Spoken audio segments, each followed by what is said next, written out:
বাংলাদেশের ঐতিহ্যবাহী জেলা লালমনিরহাট পাটগ্রাম থানার অন্তর্গত বাউড়া রংপুর বিভাগের মানুষেরা খেয়াল করে শোনেন, আল্লাহ রাব্বুল আলামিনের নবী খাদিজাতুল কুবরাকে যখন বলেছিলেন আমি ভয় পেয়েছি, আমার জীবনের উপর আমার আশঙ্কা হচ্ছে, আমাকে ঢেকে দাও। খাদিজাতুল কুবরা ওই দিন 5টা কথা বলেছিলেন। 1 নম্বরে বলেছিলেন, ইয়া আবুল কাসেম, হে আমার স্বামী, আপনি ভয় পাবেন না। কাল্লা ওয়াল্লাহি মা ইউখজিকাল্লাহু আবাদান, কখনোই না, আল্লাহ আপনাকে কোনোদিন ভয় দেখাতে পারে না। ইন্নাকা লা তাসিলুর রহিমা, কারণ আপনি রক্তের সম্পর্ক, আত্মীয়তার সম্পর্ক ঠিক রাখেন। এগুলো আপনি সম্পর্ক আরো জুড়ে দেন, আপনি নষ্ট করেন না আত্মীয়তার সম্পর্ক, আপনাকে আল্লাহ ভয় দেখাবে না। এ হাদিস দ্বারা বোঝা যায় যারা মানুষের সাথে সম্পর্ক নষ্ট করে তাদের ভেতরে অজানা একটা ভয় আল্লাহ তৈরি করে দেয়। কথা বলে না কেন? এই যে আপনি পালিয়ে গেলেন, আপনি তো আত্মীয়তার সম্পর্কগুলো সব ছিন্ন করেছেন। অন্তত রংপুর বিভাগের মানুষেরা, এই বিভাগে যেহেতু আপনার শ্বশুর বাড়ি, এরা তো সব আপনার দেবর নাই শ্বশুর, এদেরকেও বলে গেলেন না। এই বিভাগের মানুষকে তো অন্তত বলে যাওয়ার দরকার ছিল যে আমার শ্বশুরের এলাকার লোক, এরা হয় আমার দেবর হবে না শ্বশুর হবে। এই দেবর শ্বশুর ভাসুর গুলো আজ আমার মনে হচ্ছে এতিম হয়ে গেছে। এদের সাথে রক্তের সম্পর্ক, এদের সাথে আত্মীয়তার সম্পর্ক, এদের সাথে আপনার রেহেমের সম্পর্ক, কারণ আপনার সন্তান ছেলে মেয়ে সব এই বিভাগ থেকেই তৈরি হওয়া। কথা বলেন না কেন? বাংলাদেশের আরো 7টা বিভাগে আপনি না বলতে পারতেন, রংপুরে বলার দরকার ছিল, কিছুই বলেননি। এই জন্যই ভয়ে পালিয়েছেন, কারণ রক্তের সম্পর্ক যারা ঠিক রাখে না, আত্মীয়তার সম্পর্ক যাদের ঠিক নেই, তাদের ভেতরে একটা অজানা ভয় আল্লাহ তৈরি করে দেয়। 2 নাম্বারটা আরো কঠিন, তাহমিলুল কাল্লা, হে আমার স্বামী ভয় পাবেন না, আপনি তো মানুষের বোঝা বহন করেন, মানুষের বোঝা হালকা করে দেন। কিসের বোঝা? কষ্টের বোঝা, দুঃখের বোঝা, ঋণের বোঝা। আপনি মানুষের বোঝা হালকা করেন, আপনি ভয় পান কেন? কি করে গেলেন আপনি? এই দেশে লক্ষ কোটি কোটি টাকা বাইরে পাচার করলেন, এখন এই দেশে কোটি কোটি টাকা মানুষের মাথার উপরে ঋণ, ঋণের বোঝা দিয়ে গেলেন আপনি। কত কষ্টের বোঝা দিয়েছেন। 2024 সালের 5 আগস্টে এই যে 2780 জন মানুষ, একটা হিসাব পেয়েছি সরকারি জরিপে, 2780 জন এখনো হাসপাতালের বেডে কাতরাচ্ছে। কারো হাত নেই, পা নেই, কারো চোখ নেই, অন্ডকোষ উড়ে গেছে। এই মানুষগুলো তার বাবা মার কাছে, ভাই বোনের কাছে, পরিবারের কাছে, সমাজের কাছে, দেশের কাছে একটা বোঝা না? এই কথা বলছেন না কেন? এই বোঝাটা দিয়ে গেলেন, আপনি তো চলেই যাবেন স্বামীর বাড়ি, একটু আগে গেলে তো এই বোঝা তৈরি হয় না। আর আমরা এদেশে দেখতে পাচ্ছি, যারাই আমরা এদেশ থেকে বিদেশে যাই তাদেরকে আমরা রেমিটেন্স যোদ্ধা বলি। কথা বলেন ঠিক কিনা? যারাই যায় তারা মাসে মাসে টাকা পাঠায়। আপনি 3 মাস গেছেন, একটা টাকাও পাঠাননি। আমরা চাই অন্তত 3 মাসে 3-30-90,000 টাকা পাঠান। পুরুষ মানুষের নাই বেতন বেশি, আপনার তো বেতন অর্ধেকও আছে। 3 মাসে আমরা 90,000 টাকা চাই। এই কথা বলেন এখানে। যারা ঋণের বোঝা, কষ্টের বোঝা, দুঃখের বোঝা মানুষকে দিয়ে যায়, তাদেরকে অজানা ভয় আল্লাহ তৈরি করে দেয়। আরো বাকিগুলো তো বললাম না, এত কিছু যারা দিয়ে গেছেন, নবীজির উম্মতে শামিল হওয়া তাদের জন্য সম্ভব না। এই জন্য মিথ্যা কথা যারা ছড়িয়ে আজ বিশ্বের মোড়লদের মন পাওয়ার চেষ্টায় আছেন, এ মিথ্যা বন্ধ হওয়া লাগবে। কারণ নির্বাচনের মাধ্যমে মানুষ নির্বাচিত হয়, 15.5 বছরে দেশে নির্বাচনই হয়নি। কথা বলেন ঠিক কিনা? যারা দায়িত্বে আছেন আমরা আহ্বান জানাবো, যারা এখন দায়িত্বে আছেন খুব তাড়াতাড়ি সম্মানজনক একটা সময় নিয়ে নির্বাচনের মাধ্যমে নির্বাচিত জনপ্রতিনিধির হাতে দেশটা তুলে দেন, তাহলে এই ষড়যন্ত্রগুলো সব বন্ধ হয়ে যাবে।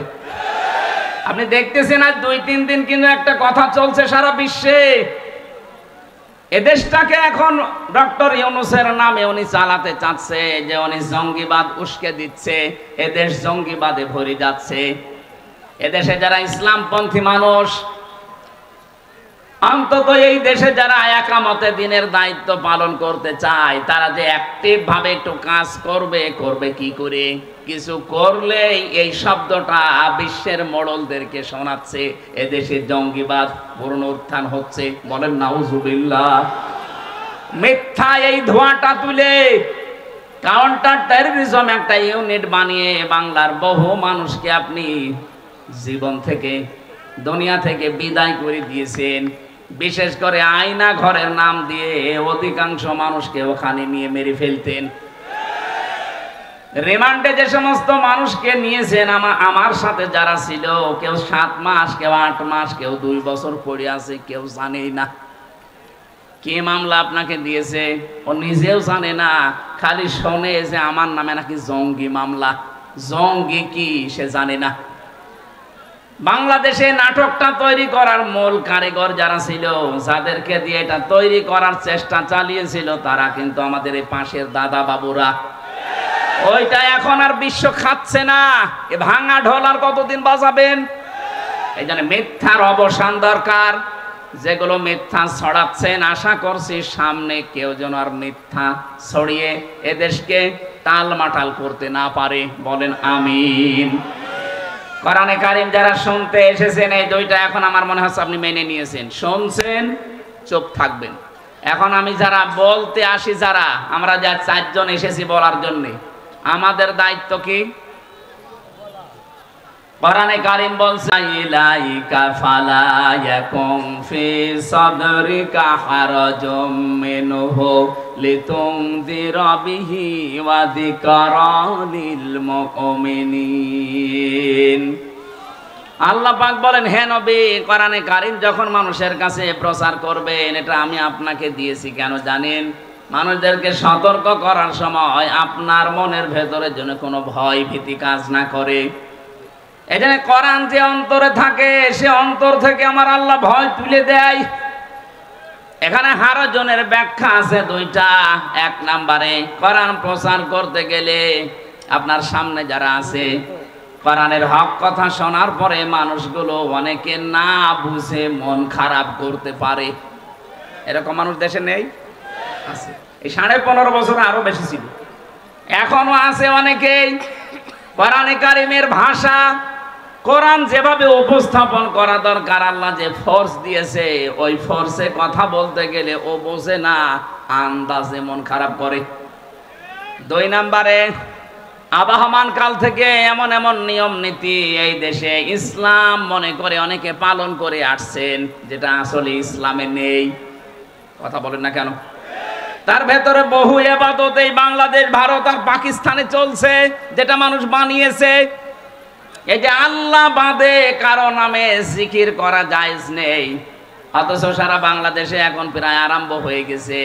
আল্লাহর নামে মাঝে মাঝে জিকির করে, মাঝে মাঝে বাবার নাম জুড়ে দিচ্ছে।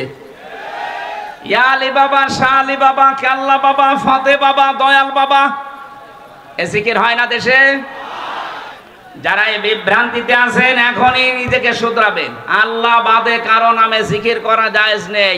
এমনকি নবীজির নামেও জিকির হবে না। জিকির হবে আল্লাহর নামে, দরুদ হবে নবীজির নামে। আমি নাম ধরলাম না। বাংলাদেশে বহু মানুষ আছে, বিশেষ করে চট্টগ্রাম, সিলেট বিভাগে আছে। এই মানুষগুলো আল্লাহর নামে কিছুক্ষণ জিকির করার পরে দেখা যায় শালি বাবা, ফতে বাবা, কেল্লা বাবা। কথা বলেন না কেন? আল্লাহ বাদে অন্য কারো নামে জিকির করা জায়েজ আছে। এমনকি আল্লাহকে ডাকার সাথে সাথে যদি অন্য কাউকে ডাকে, তার ডবল আযাব হবে। সূরা ফুরকান 68 নম্বর আয়াতের প্রথমে আছে, ওয়াল্লাযীনা লা ইয়াদউনা মা'আল্লাহি ইলাহান আখার। আল্লাহ পাক বলেন আমি আল্লাহকে ডাকে, আমার সাথে অন্য কাউকে যারা ডাকে, এরপরের আয়াতে আল্লাহ জবাব দিচ্ছেন লাহুল আযাব, তাদের আযাব হবে ডবল। কয়টা? জিকির করে সওয়াব হওয়া দূরের কথা, আরো গোনা হয়ে যাচ্ছে। আজকে থেকে এই আমলটা সংশোধন করে নেবেন। আমি সহ যারা এসেছি, আল্লাহ আমাদেরকে আমলটা পুরো পাল্টানোর তৌফিক দেন, বলেন আমিন। দ্বিতীয় কথা হচ্ছে, এই বানানো ইবাদত গুলো যখন মানুষ বিভিন্ন ধান্দায় করতে থাকে, হে নবী কোরআনে কারিমের প্রচার যদি আরম্ভ করেন, ওইগুলো টিকবে না। ওই বানানো ইবাদত যখন টিকবে না, ওই মানুষগুলো দেখবেন তখন আপনার প্রতি রাগ করবে, তেড়ে আসবে। ওয়াইদা তুতলা আলাইহিম আয়াতুনা বায়্যিনাতিন তারিফু ফি বুজুহিল্লাযিনা কাফারুল মুনকার। রব্বুল আলামিন সূরা হজের ভেতরে জানিয়েছেন, যখন আপনি কোরআনে কারীম তেলাওয়াত করে তাদেরকে বোঝাবেন স্পষ্ট দলিল আর প্রমাণ দিয়ে, নবী আপনি দেখতে পাবেন ওই মানুষগুলো রাগ করে আপনার দিকে চোখ মোটা করে গরম দিয়ে তেড়ে আসতেছে। আমরা এতদিন দেখেছি অনেক আলেমের কাছ থেকে মাইক পর্যন্ত এদেশে 15.5 বছরে কেড়ে নিয়েছে। ও আলেমরা কি বাবার কথা বলতো? কথা বলেন। বহু আলেমের কাছ থেকে আমি মাইক কেড়ে নিতে দেখেছি। বহু আলেমকে স্টেজে উঠতেই দেয়নি। এই কথা বলেন না কেন? 1500 বছর আগে কাফেরদের চরিত্র আল্লাহ যেটা বলেছিলেন, 1500 বছর পরে দেখলাম অনেকের সাথে এই চরিত্র মিলে যাচ্ছে। যার সাথে চরিত্র মিলবে তাকেও তো সেই নামে ডাকা লাগবে। কথা বলেন না কেন? ওই জামানায় যারা কোরআন প্রচারে বাধা দিত, তারা যদি কাফের হয়, এই 2024-এর আগ পর্যন্ত যারা কোরআনে কারিমে প্রচারে বাধা দিয়েছে, এরা কি? আরো জোরে। কাফেরের সাথে আত্মীয়তা করা জায়েজ আছে? হ্যাঁ? তারা মরে গেলে কবরে দেওয়া জায়েজ আছে? জানাজা? এগুলো যদি আমরা একটু কড়াকড়ি করতে পারতাম, এদেশে বহু মানুষ পরিবর্তন হয়ে যেত। আর এইভাবে যদি বাবা শ্বাস হালাল সব হালাল চলে, আগামীতে যারা চেয়ারে বসবে তারা দেখবেন ডবল জালেম হবে। কথা বলেন না কেন? এই জন্য আমরা চাই এদেশে যারা অপরাধ করেছেন, আপনাদের অপরাধ আপনারা মাফ করে নেন, যেভাবে মাফ চাওয়া দরকার। যার কাছে অপরাধ করেছেন তার কাছে স্বীকার করেন, তার ক্ষতি হয়ে গেলে ক্ষতিপূরণ দেন, এরপরে বলেন আস্তাগফিরুল্লাহ, আল্লাহ আপনাকে মাফ করে দেবে। কথা বলেন ঠিক কিনা? কিন্তু বাস্তবে আমরা উল্টা দেখছি। এত বড় অপরাধ করার পরেও অনেকে দেখতে পাচ্ছি অনুশোচনা দূরের কথা, অনুতপ্ত দূরের কথা, এ মানুষগুলোর বৃদ্ধি আরো বাড়তেছে। মানুষ যখন জুলুম করতে করতে একেবারে শেষ পর্যায়ে পৌঁছিয়ে যায়, তাকে আল্লাহ কয়েকটা জিনিস থেকে চিরবঞ্চিত করে দেয়। তার এক নম্বরে আল্লাহ তাকে আর হেদায়েত দেয় না।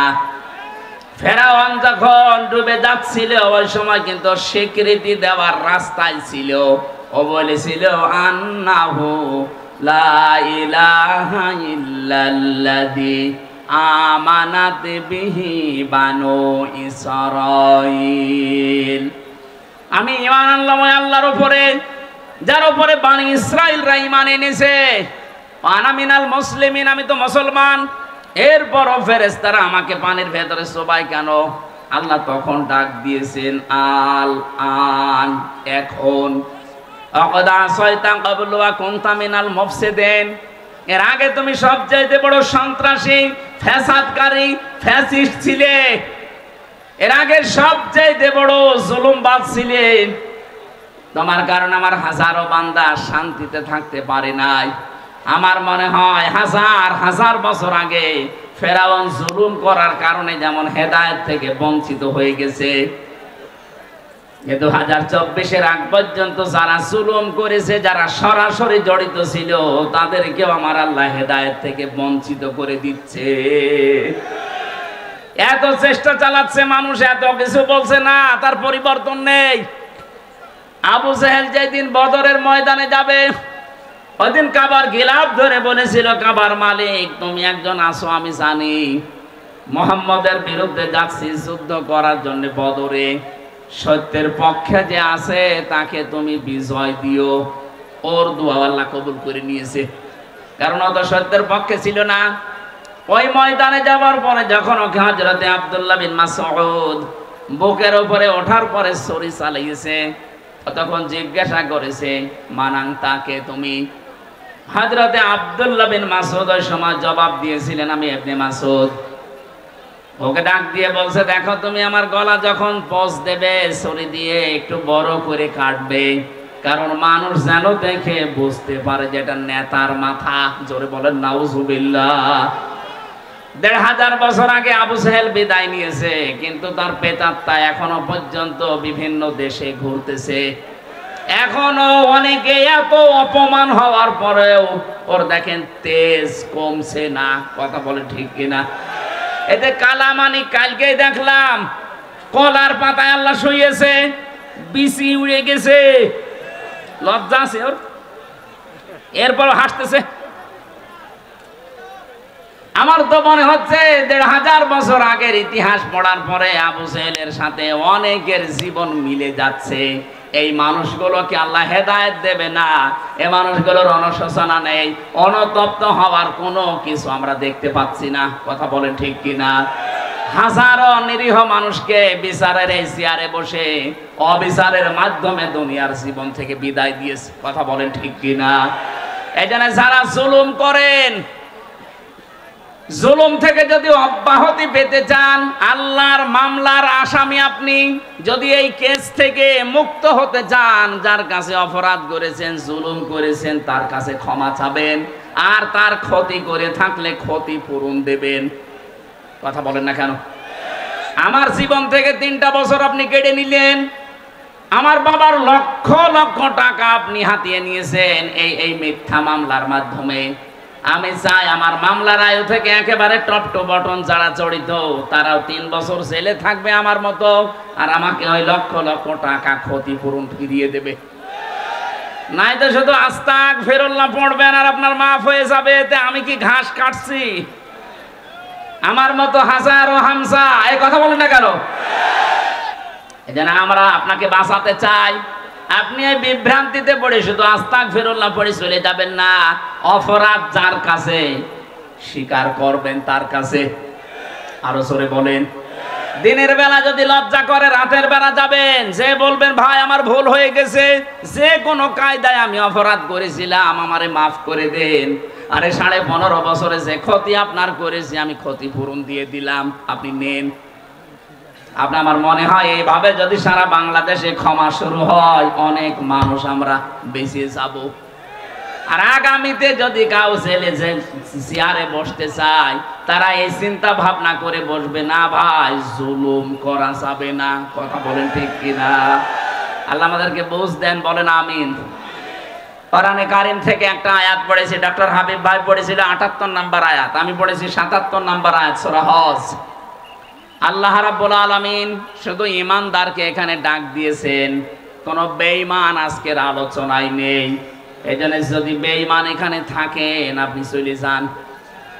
ওই যে চলে যাচ্ছে, যান যান যান যান তাড়াতাড়ি চলে যান।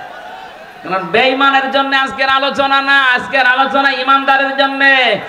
ওই বেঈমান তাড়াতাড়ি বের করে দিন, দেখ। চলে যান ভাই, চলে যান। আবার বসে যাচ্ছেন মানে?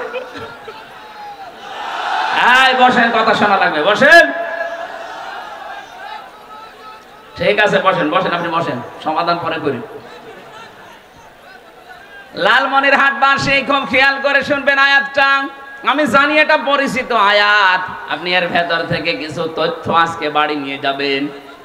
আল্লাহ রাব্বুল আলামিন ডাক দিচ্ছেন, ইয়া আইয়ুহাল্লাযীনা আমানু, ওহে যারা ঈমানের দাবি করো। এ দাবি আমাদের আছে না নেই? এই কথা বলছেন, এ দাবি আমাদের আছে না নেই? আমরা কি ঈমানদার না বেঈমান? আপনার ঈমান আছে কিনা আগে এটা পরীক্ষা করেন, তারপরে চলে যাবেন। যদি ঈমান না থাকে চলে যাবেন, কারণ আজকের আলোচনায় আপনি নেই। এখানে আল্লাহ শুধুমাত্র ডাক দিয়েছে ঈমানদার না বেঈমান। আরো জোরে বলেন। নবীদের কাছে সাহাবী প্রশ্ন করছেন, হে নবী, আমার যে ঈমান আছে আমি টের পাবো কি করে? নবীজি বললেন, ইদা সাররাতকা হাসানাতুকা ওয়া সাআতকা সাজ্জিয়াতুকা ফাআনতা মুমিন। মুসলিম শরীফের ভেতরে আছে। নবীজি বললেন, যখন তোমার ভালো কাজগুলো তোমাকে আনন্দ দেবে, অন্যায় কাজ করলে তোমার ভেতর থেকে একটা বাধা আসবে। অন্যায় কাজ করলেই তোমার অন্তর থেকে একটা বাধা আসবে। ফাআনতা মুমিন, তখন বুঝবে তোমার ঈমান আছে। আজ আমরা অনেকেই এমন আছি, ভালো কাজ সবার কাছে ভালো লাগে না, অন্যায় কাজ দেখলেও সবার কাছে অন্যায় মনে হয় না। কথা বলেন ঠিক কিনা? এই আয়না ঘরের সাথে যারা জড়িত ছিল, এটা কি অন্যায়? কথা বলেন, আরো জোরে বলেন। আপনি কি বাস্তব বুঝতেছেন? একটা মানুষ কবরের মতো জায়গায় 8 বছর 10 বছর 14 বছর পড়ে আছে, এখন কি দিন না রাত সে জানে না, কোন মাস জানে না, কোন বছর জানে না। এরকম একটা ভয়ঙ্কর জায়গায় আপনি রাখলেন তাকে, এটা জানতেন যে আছে। এই খারাপ কাজ দেখার পরও আপনার ভেতর থেকে কোনো বাধা আসে নাই। আপনি হজ 14 বার করেই করবেন কি, আর 25 বার করেই করবেন কি? আপনার তো ঈমান নেই, আপনি বেঈমান। বলেন। আমি মাঝে মাঝে রিমান্ডে যখন চিন্তা করতাম, আল্লাহ যারা দায়িত্ব পালন করে যায় এখানে, এরা যে আচরণ গুলো করে, বিশেষ করে এই রিমান্ডে যারা দায়িত্ব পালন করে, এরা বাইরে যে সংসার করে কি করে, এই মানুষগুলোর কি বিবেক মরে গেছে? ঠিক আচরণ করতো আলেমদের সাথে তারা। এখনো পর্যন্ত আমার বিশ্বাসে আসে না যে মানুষ এইরকম করতে পারে। এই ভাই, এই এখানে বসে বসে কি করেন আপনারা? না, গ্রাম্য এলাকা তো ঝামেলা একটু বেশি। আরে ভাই, বাংলাদেশের অন্য বিভাগেও তো আলোচনা চলছে, এত ডিস্টার্ব তো কোনো জেলায় হয় না। এই রংপুরের এই সাইডটা, বিশেষ করে কুড়িগ্রাম আর লালমনিরহাট, এই 2 জেলায় যাই কয়টা করলাম, সব জায়গায় ঝামেলা। সেদিন ঠাকুরগাঁও গিয়েছিলাম, এর চাইতে মানে ডবল মানুষ ঠাকুরগাঁও। কোনো ঝামেলা তো কোনো ঝামেলা হয়নি। 1-1.5 ঘন্টা মনে হচ্ছে একেবারে নিস্তব্ধ হয়ে গেছে এই পুরো ময়দানটা। আর এই 2 পাশের মানুষকে থামানো যায়, এই পাশের মানুষটা থেমেছে এটা ধমক দেওয়ার কারণে। আর এই পাশের এখন তো ওরা বোঝেনি, ও মনে করছে হুজুর মনে হয় রওশনের স্বাদ। না না ভাই, আপনি একটু চুপ করেন, একটু কথা বলতে দিন, আয়াতটা শেষ করতে দিন। আমরা তো আলেমদের সময় দিতে পারলাম না। আল্লাহ রাব্বুল আলামিন তাহলে এই হাদিস দ্বারা আমরা যেটা বুঝতে পারলাম, ভালো কাজ দেখলে আনন্দ লাগবে, অন্যায় দেখলে কষ্ট লাগবে, তার ভেতরে ঈমান আছে। যার কাছে ভালো কাজ ভালো লাগে না, অন্যায় কাজ অন্যায় মনে হয় না, সে 5 ওয়াক্ত না 10 ওয়াক্ত নামাজ পড়লো, তার ঈমান নেই। তাহলে এখানে যদি ওইরকম কেউ থাকেন, চলে যান বলছি, না বলতে চলে যাচ্ছে, যান চলে যান। তাহলে ঈমানদারকে আল্লাহ যখন ডাক দেন, 90 জায়গায় আছে একটা কোরআনে কারিমে। আল্লাহ রাব্বুল আলামিন যখন ঈমানদারকে ডাকেন, তখন তার কুদরতের হাত এভাবে উঁচা করে ডাকেন, ইয়া আইয়ুহাল্লাযীনা আমানু। জোরে বলেন আল্লাহু আকবার। আল্লাহ এখানে 4টা আদেশ দিয়েছেন। যদি সফল হতে চাও জীবনে, সফলতার স্বর্ণ শিখরে পৌঁছাতে চাও, 1 নম্বরে জীবনে এই কাজটা করো, ইরকাউ, রুকু করো, অসজুদু, সেজদা করো। এই যে রুকু আর সেজদা শব্দ দুইটা শুনতে যত ছোট মনে হচ্ছে, প্র্যাকটিক্যাল লাইফে সেট করা অত সহজ না। এই যে রুকু সেজদা কি সহজ না কঠিন? না, আসলেই কঠিন কাজ। কোরআনে কারীম জানিয়েছে, ওয়া ইন্নাহা লাকাবীরাতুন ইল্লা আলাল খাশিঈন। এই যে রুকু সেজদার যে নামাজ, এই নামাজটা কিন্তু বড় কঠিন কাজ, ভারী কাজ। তাদের জন্য ভারী না যে মানুষগুলো আল্লাহকে ভয় করে। আল্লাযীনা ইয়াযুন্নুনা আন্নাহুম মুলাকু রাব্বিহিম ওয়া আন্নাহুম ইলাইহি রাজিউন। যারা এই বিশ্বাস করে যে কিয়ামতে আমাকে দাঁড়ানো লাগবে আল্লাহর সামনে, ফিরে যাওয়া লাগবে তার কাছে, আল্লাহর কাছে দাঁড়াতে গেলে সর্বপ্রথম হিসাব নেওয়া হবে রুকু সেজদার। কথা বলেন ঠিক কিনা?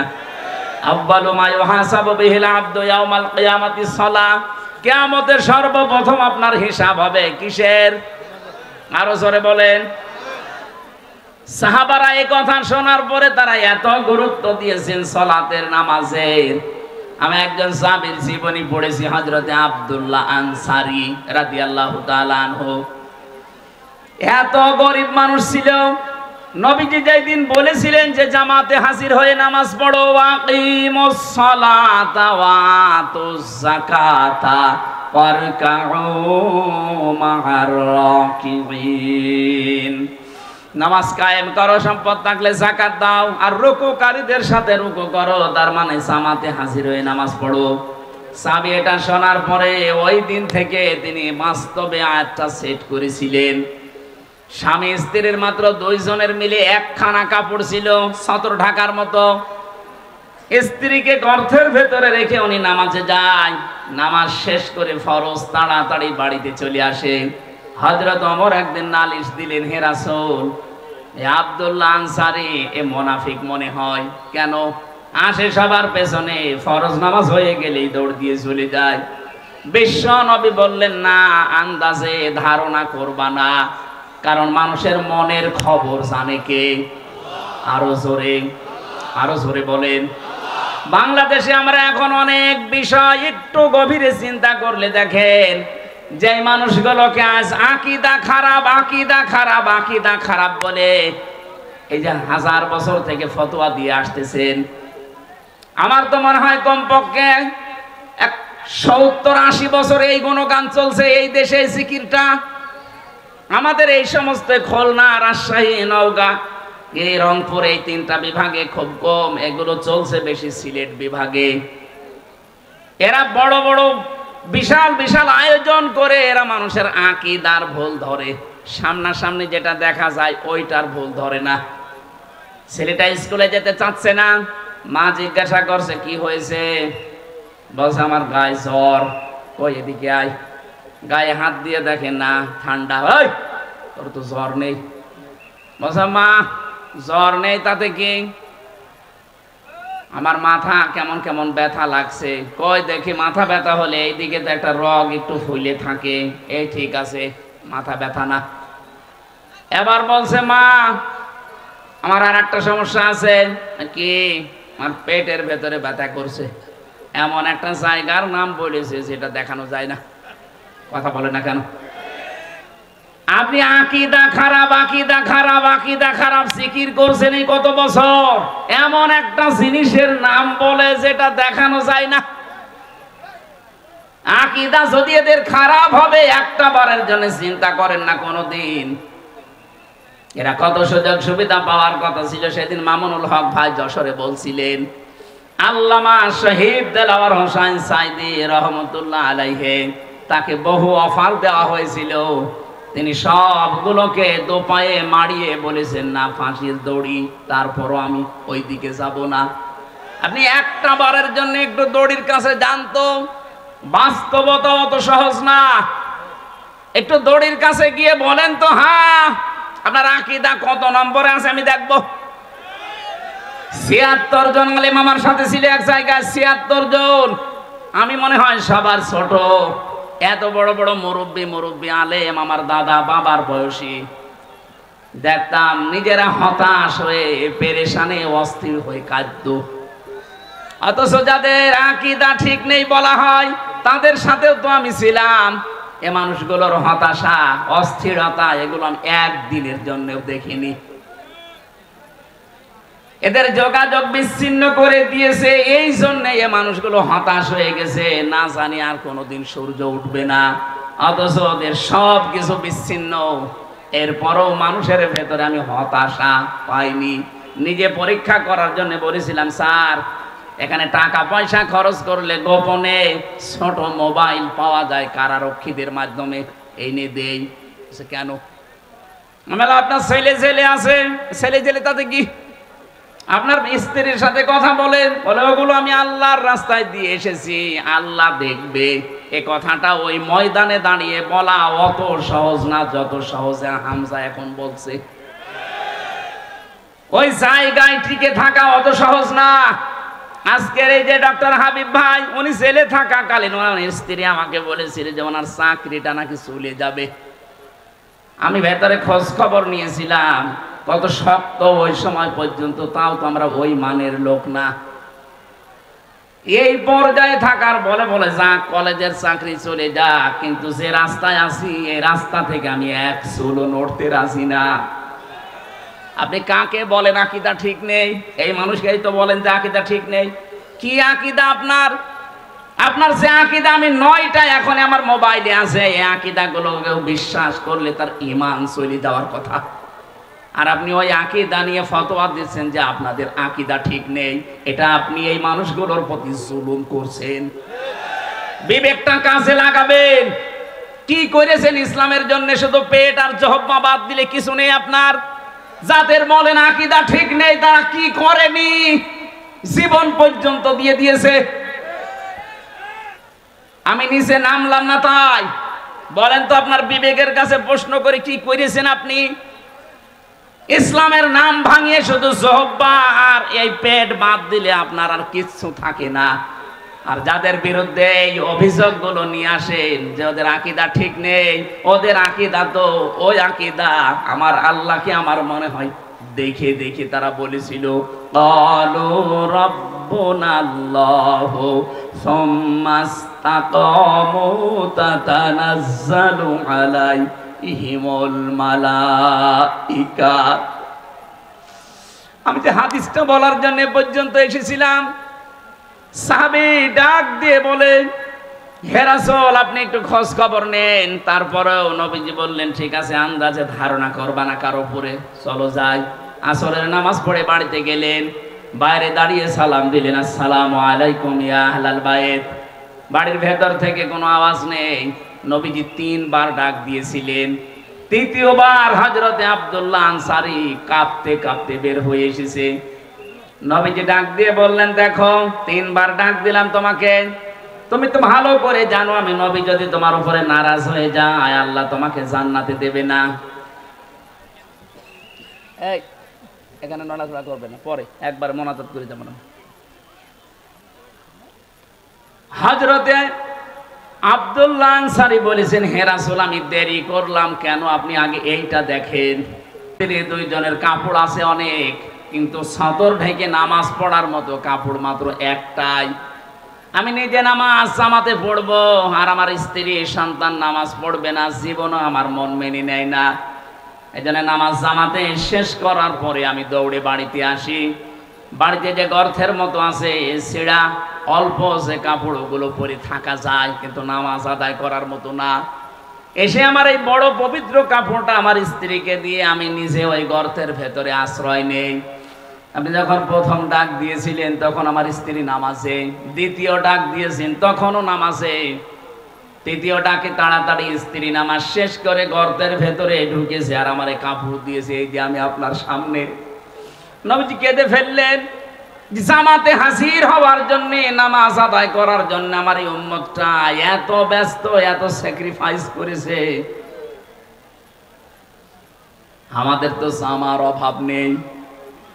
কি দোহাই দেবেন আপনি বলেন তো? কিয়ামতে যদি এই লোকটাকে আল্লাহ একদিকে দাঁড় করায় আর আমি হামজাকে আর একদিকে দাঁড় করিয়ে বলে 2 জনের বিচার হবে, এও তো নামাজি তুমিও নামাজি, চা খেতে খেতে আপনি আসরের নামাজের জামাত নষ্ট করেন, কথা বলেন। এমনকি অনেকে এখানে আছে 2 ওয়াক্ত পড়ে 3 ওয়াক্ত পড়ে না। না, একটা সাফ কথা শোনেন, যারা 5 ওয়াক্ত নামাজ পড়েন না আল্লাহর ভাষায় তারা কিন্তু মুসল্লি না। সূরা মাআরিজের ভেতরে আল্লাহ ফতোয়া দিচ্ছেন, ইল্লাল মুসাল্লিন আল্লাযীনা হুম আলা সালাতিহিম দাইমুন। আল্লাহ বলেন শুধুমাত্র মুসল্লি। মুসল্লি কারা জানো? যারা নিয়মিত নামাজি, যারা সর্বদা নামাজে নিয়মিত 5 ওয়াক্ত নামাজ যারা জীবনে ছাড়ে না, আল্লাহর ভাষায় তারা মুসল্লি। লালমনিরহাটবাসী আমরা অনেকে কিন্তু এখনো মুসল্লি হতে পারিনি। তার মানে কিয়ামতের সর্বপ্রথম যে প্রশ্ন, এই প্রশ্নে আমরা ধরা খেয়ে যাব। কথা বলেন না কেন? আজকে সিদ্ধান্ত নিয়ে যাওয়া লাগবে বাড়িতে। আজরাইল যতদিন না আসেন, অন্তত যাই হোক ফরজ নামাজ আমি বাদ দেব না। কারা কারা রাজি আছেন দেখি? লিল্লাহে তাকবীর। দেখেন তো, হাত তোলেনি কে? দেখেন, এ মাহফিল সাকসেস যদি কথা ঠিক রাখতে না পারেন, যদি ঠিক রাখতে পারেন সাকসেস হাত নামান। আর যদি আপনি আমাকে দেখার জন্য তোলেন, আপনি কিন্তু ধরা খাবেন। আশা করছি মরণের আগ পর্যন্ত ফরজ নামাজ বাদ দেবেন না। কেউ যদি নামাজ বাদ দিয়ে দেয়, আল্লাহ পাক বলেন আমি নিজে ওর দায়িত্ব ছেড়ে দেই। বলেন নাউজুবিল্লাহ। এজন্য রুকু সেজদা আমাদের জীবনে একমাত্র কাজ বানিয়ে নেবেন এটা। 3 নাম্বার শব্দে আমি বেশি ওয়াবুদু রাব্বাকুম, তোমাদের রবের ইবাদত করো। ইবাদত হবে কার? আরো জোরে বলেন। এই বাংলাদেশে কয়েকটা বিষয় আমার কাছে, আমি ইবাদত শব্দটাকে মিলিয়ে পুরা কোরআনের ভেতরে 27টা অর্থে পেয়েছি ইবাদত। আমি সামারাইজ করে করে 9টায় নিয়ে এসেছি। আমাদের জীবনে ইবাদত করা লাগবে। বাবা মার কার? বলেন বলেন। বাবা মার ইবাদত করা জায়েজ আছে না? বাবা মার সেবা করা ফরজ, ইবাদত করা জায়েজ না। এই পৃথিবীতে আল্লাহর পরে যার স্থান, তারা যদি মা বাবা হয়, বলেন তো তাদের ইবাদত যদি জায়েজ না হয়, কার ইবাদত জায়েজ হতে পারে? আপনার বিবেকে কি বলে?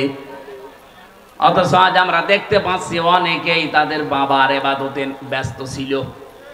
কথা বলেন না কেন? যেটা উপরে রাখা দরকার ওইটা উপরে না রেখে আপনি নিচে রাখেন। কালিমাতুল্লাহি হিয়াল উলিয়া, আল্লাহু আজিজুন হাকীম। আল্লাহ পাক বলেন সব জায়গায় উপরে থাকবে আমি আল্লাহর কথা। কার কথা? আরো জোরে। স্বাধীন হওয়ার পর থেকে তো আমরা উপরে আল্লাহর কথা দেখতে পাইলাম না। হয়তো কারো ছবি টাঙিয়ে রেখেছেন, কারো নাম দিয়ে রেখেছেন। কেন ওখানে আল্লাহু আকবার লা ইলাহা ইল্লাল্লাহ লিখে দেওয়া যায় না? আজকে প্রধান উপদেষ্টার নামের পেছনে, ওনার চেয়ারের পেছনে লেখা আছে লা ইলাহা ইল্লাল্লাহ। কি সুন্দর লাগছে দেখতে। আমরা তো এটাই চাই। এই কথা বলেন না কেন? 96% মুসলমান এখানে বাস করে। এখানে উপরে থাকবে কার কথা? বলেন। আমরা চাই কিয়ামতের আগে এই দেশে কারো নাম যেন আর ওখানে না যায় যেখানে আল্লাহর নাম লেখা দরকার। আমার কথা বোঝা গেছে না? ইবাদত হিসাবে আমি 9টা বলছি। 1 নম্বরে আপনার ব্যক্তিগত জীবনে, পারিবারিক জীবনে, সামাজিক জীবনে, এরপরে রাজনৈতিক জীবনে, 5 নাম্বারটা অর্থনৈতিক জীবনে। এই ইবাদতটা আজ বাংলাদেশে নেই বললেই চলে। কারণ অর্থনীতি যে ইবাদত অনেকে আমরা জানি না, কারণ এই বিষয়ের আলোচনা এদেশে নেই। আজ এই 15.5 বছরে অর্থনীতি যে ইবাদত, এটা যারা দাঁড় করিয়েছিল তাদের এই সেই ইসলামী ব্যাংকে ধ্বংস করে ফেলেছে। 75,000 কোটি টাকা সেখান থেকে মারিং কাটিং করে। আমরা চাই আমাদের অর্থনৈতিক জীবনে ইবাদতটা আবার দাঁড় করাতে। আহ্বান জানাবো যে যেখানে আছেন, অর্থনীতি যে একটা ইবাদত, এটাকে যদি আবার আপনি দাঁড় করাতে চান, আমার যতটুকু ধারণা আছে আপনি সব বাদ দিয়ে ইসলামী ব্যাংকে আবার লেনদেন করবেন। প্রশ্ন আসতে পারে এখানে কি সুদ দেয় না? হ্যাঁ দেয়। আরে ভাই, নবীর নিজে নবীজি 13 বছর মক্কায় ছিলেন। 13 বছর মক্কায় কি নামাজ পড়েননি? এই কথা বলছেন না কেন? 13 বছর মক্কায় নামাজ পড়েছেন কাবার দিকে না অন্য দিকে? কেন? কাবাতে তো 313টা মূর্তি ছিল, 360টা। 360টা মূর্তি সামনে নিয়ে যদি নবীজি নামাজ পড়তে পারে, যতদিন পর্যন্ত ইসলাম কায়েম না হবে ততদিন ওইভাবেই নবী নামাজ পড়েছিলেন। কথা বলেন না কেন? এদেশে যতদিন যাকাত ভিত্তিক অর্থনীতি কায়েম না হবে ততদিন অন্য যত ব্যাংক আছে, সোনালী, রূপালী, চৈতালি, সব ব্যাংকের তুলনায় ইসলামী ব্যাংকে লেনদেন করা আপনার জন্য সবচাইতে বড় ইবাদত। এটাকে দাঁড় করান আগে। এদের মূল থিওরি এইটা যে আমরা সুদ থেকে বাঁচতে চাই, কারণ যারা সুদ খায় এদেরকে শয়তান মহাবিষ্ট করে রাখে। সূরা বাকারার 276 নম্বর আয়াতে আল্লাহ এই দলিলগুলো দিয়েছেন। আল্লাযীনা ইয়াকুলুনার রিবা লা ইয়াকুমুনা ইল্লা কামা ইয়াকুমুল্লাযী ইয়াতাখাব্বাতুহুশ শাইতানু মিনাল মাস। আমি দলিলগুলো লম্বা করতে পারছি না। এই আয়াতগুলো থেকে প্রমাণ হয় সুদ যারা খাবে শয়তান তাদেরকে এমন ভাবে মোহবিষ্ট করে রাখে, স্পর্শ করে রাখে, কিয়ামতের দিনও তারা শিকলবদ্ধ হয়ে আল্লাহর সামনে অপমান অবস্থায় দাঁড়াবে। বলেন নাউজুবিল্লাহ। 3-4 আয়াত পরে আল্লাহ দলিল দিয়েছেন দুনিয়াতে যারা সুদের সাথে জড়িত থাকবে এই মানুষগুলো তাদের মায়ের সাথে জিনা করার গুনাহ করবে। যারা সুদ জানার পরও না ছেড়ে দেন এই মানুষগুলো আল্লাহ এবং রসুলের সাথে যুদ্ধ করার জন্য তারা ব্যস্ত। বলেন নাউজুবিল্লাহ। ইয়ামহাকুল্লাহুর রিবা ওয়া ইউরবিস সাদাকাত। আল্লাহ বলেন আমি সুদকে ধ্বংস করি আর সাদকা যাকাত এগুলোকে আমি আল্লাহ দুনিয়াতে বৃদ্ধি করি। আজ যারা অবৈধ ইনকামের মাধ্যমে সম্পদ জমা করেছিল, বাস্তব উদাহরণ 5 তারিখে আমার আল্লাহ সব ধ্বংস করে দিয়েছে। 8 কোটি, 10 কোটি, 12 কোটি টাকার গাড়ি রাস্তায় পড়ে আছে, মালিক নেই। এই কথা বলছে না কেন? এগুলো কি বৈধভাবে সব নিয়ে আসা? সব অবৈধ ইনকাম।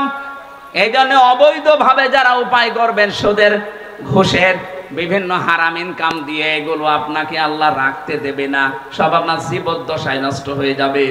এজন্য আমরা বিশ্বাস করি কোরআনের আয়াতকে অর্থনৈতিক জীবনে আর সব জায়গায় যদি আমরা বিষয়গুলো সামনে নিয়ে আসতে পারতাম যে এটা একটা ইবাদত, আল্লাহ তার রব, আল্লাহ আমাদেরকে তার ইবাদত করার জন্য, সফল হওয়ার জন্য জানিয়েছেন।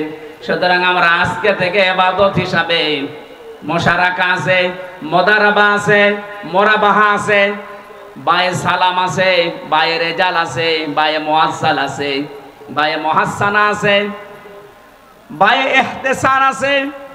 এই বিষয়গুলো এক একটার ভেতরে 3টা করে ভাগ করা আছে ইসলামী অর্থনীতিতে। আর সকালবেলা বিকালবেলা জিকির না করে বসে বসে যদি এইগুলো আলোচনা করে, নামাজ যেমন ফরজ, অর্থনৈতিক ইবাদত ফরজ। কথা বলেন না কেন? আজ মানুষ এটা জানে না, নামাজ পড়ে যাচ্ছে সুদের টাকা তুলতে। এখানে বহু মানুষ এমন বসে আছেন আমি জানি যারা 1000 টাকা ছেড়ে রাখে মাসে মাসে 100 টাকা করে বেশি পায়। এটা যে মায়ের সাথে জেনা করার গুনাহও জানেই না, অথচ নামাজ পড়ে আসলো।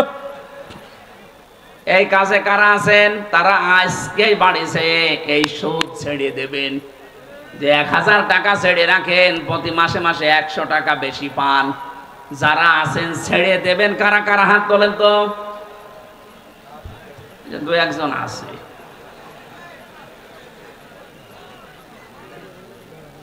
মুশারাকা পার্টনারশিপ করে ব্যবসা করা, এটা ব্যাংকিং ব্যবস্থায় করছে ইসলামী ব্যাংক। মুদারাবা বিশ্ব নবী নিজে এটা করেছিলেন, হযরতে খাদিজাতুল কুবরা অর্থ দিয়েছিলেন, নবীজি শ্রম দিয়েছিলেন। আজ ইসলামী ব্যাংক যদি এভাবে করে, আপনার টাকা নিয়ে আপনি অর্থ দেবেন, তারা শ্রম দিয়ে যা লাভ হবে ওই লাভ আপনাকে দেবে, এটা জায়েজ আছে। হ্যাঁ, 100 ভাগ মুক্ত হওয়া সম্ভব না ওই দিন পর্যন্ত, যতদিন পর্যন্ত বাংলাদেশে যাকাত ভিত্তিক অর্থনীতি রাষ্ট্রীয়ভাবে কায়েম না হয়। যখন রাষ্ট্রীয়ভাবে কায়েম হয়ে যাবে তখন আর কাবা শরীফের ভেতরে 360টা মূর্তি থাকবে না। নবীজি নিজে ওগুলো ভেঙেছিলেন, আলীকে দিয়ে ভাঙিয়েছেন, পুরা পরিষ্কার করার পরে তিনি নামাজ পড়েছিলেন। কথা বলে ঠিক কিনা? আমাদের দেশে যতদিন যাকাত ভিত্তিক অর্থনীতি রাষ্ট্রীয়ভাবে কায়েম না হয় ততদিন পর্যন্ত আপনি ইসলামী ব্যাংকে কারবার করেন। গোনা যদি হয় হোক, যারা দায়িত্বে আছে ওদের হবে, আপনার গোনা নেই। অফালুল খয়রা, ভালো ভালো কাজ করবা।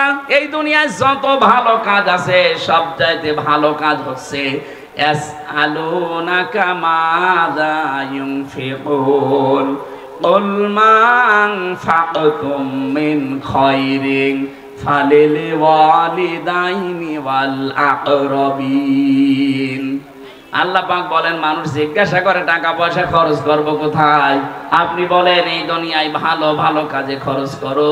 যত ভালো কাজ দুনিয়ায় আছে, এক নাম্বার ভালো কাজ মা বাবার জন্য খরচ করা। এখানে আমাদের জীবনের ফরজ ভালো কাজ এইটা, কিন্তু যার যতটুকু সামর্থ্য আছে মা বাবার জন্য খরচ করবেন। নিকট আত্মীয় স্বজন যারা আছে তাদের খোঁজ খবর রাখবেন। আল্লাহ পাক বলেন ওয়াফালুল খায়রা লাআল্লাকুম তুফলিহুন। আশা করা যায় তোমরা দুনিয়াতে সফল হবে, আর দুনিয়ায় যারা সফল তারা আখিরাতেও সফল হবে। এই জন্য আমাদেরকে আল্লাহ দোয়া শিখিয়েছেন। এবার আমরা দোয়া করছি, রব্বানা যালামনা আনফুসানা ওয়া ইল্লাম তাগফির লানা ওয়া তারহামনা লানাকুনান্না মিনাল খাসিরিন। মোনাজাতে হাত তোলেন, রব্বানা আতিনা ফিদ দুনিয়া হাসানা ওয়া ফিল আখিরাতি হাসানা ওয়া কিনা আযাবান নার। দুনিয়ায় কল্যাণ দাও, আখিরাতেও শান্তি দিও। জাহান্নামের ওই কঠিন আযাব থেকে আমাদেরকে সবাইকে তুমি বাঁচাও। রব্বুল আলামিন, গভীর রজনী পর্যন্ত কোরআনে কারিমের কথাগুলো আমরা শুনেছি। লালমনিরহাট জেলার পাটগ্রাম